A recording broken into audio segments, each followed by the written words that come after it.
The EU reformed its emission trading system, and this will mean that coal will become very expensive by the end of the decade. So it's really important that governments prepare coal regions for a future without coal.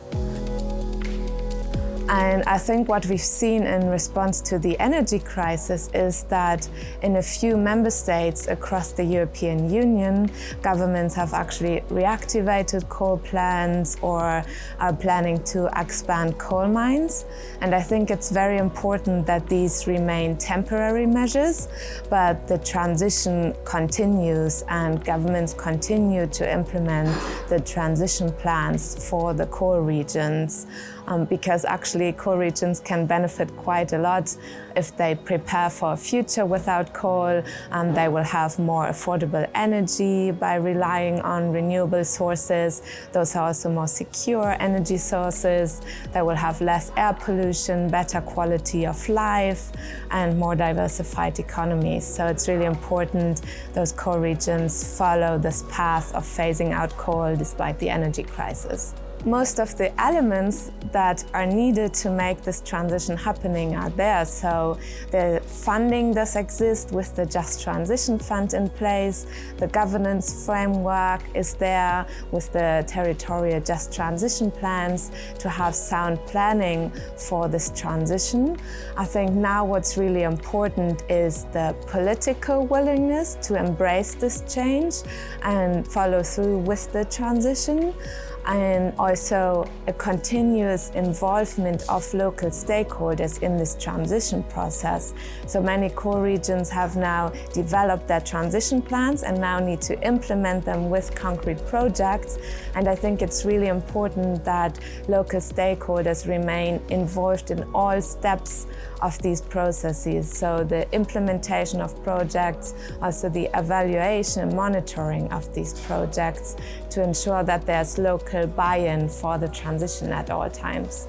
I think what's really important is that the energy crisis actually led to an acceleration of the EU's energy transition.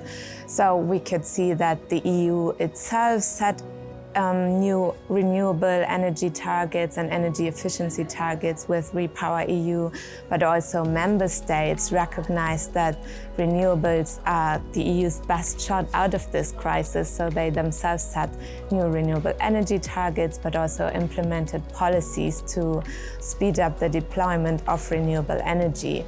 And I think the general trend that we're seeing is still that coal is in decline. Coal use is declining across the EU, and those power plants that have been reactivated as an emergency measures were actually running at very low capacity.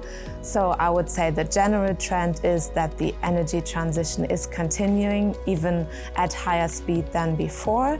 And those countries that have been relying on coal as an emergency response to the energy crisis need to make sure this is just a temporary measure, but really invest all the political attention into continuing the just transition away from coal and building up renewables. Because what we've really been seeing during the last year is that the growth of renewables have helped the EU to avoid even higher energy prices, because it meant that the EU had to import less gas than without renewables. We have the funding for coal regions and the transition plans. I think what is crucial now is that the EU keeps reiterating the direction of travel, so that the EU is phasing out coal at the quickest pace possible, but that the EU is also trying to get rid of other fossil fuels in its energy mix, such as gas, and at the same time speeding up the deployment of renewable energy.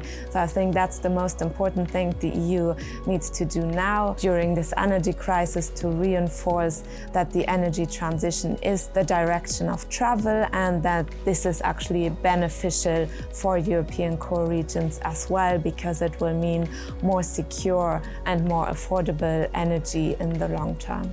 I think it was very reassuring to see this commitment to phasing out coal. I guess when the energy crisis hit, there were lots of media reports in all parts of the world, basically, that there might be a comeback of coal in the EU. And I think it's very reassuring to see that this is not happening. The data is showing that coal is not having a more important role in the EU's electricity mix, but in contrast, renewables are actually growing.